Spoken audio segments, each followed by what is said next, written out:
Selyado na ang giant collab ng GMA Network at ABS-CBN Studios para sa Pinoy Big Brother na mapapanood na rin sa Kapuso Network.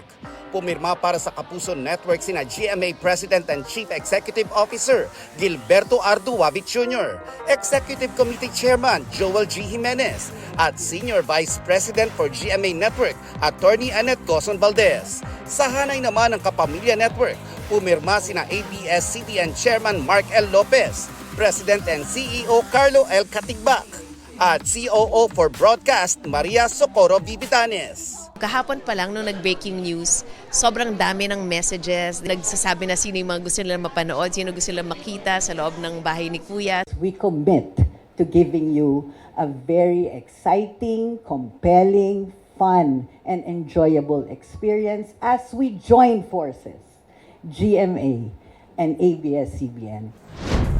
Barbie Fortesa at Kim Jisoo magtatambal sa isang episode ng Daig Kayo ng Lola Ko. David Licauco, may makulit na komento. Kilig overload ang hatid ni Dingdong Dantes nang pirmahan niya ang chichirya ng isang fan.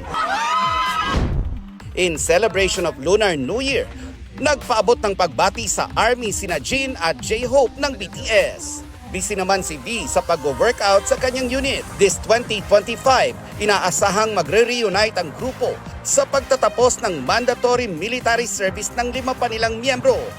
Nelson Canlas nagbabalita para sa GMA Integrated News. Huwag magpahuli sa mga balitang dapat niyong malaman. Mag-subscribe na sa GMA Integrated News sa YouTube.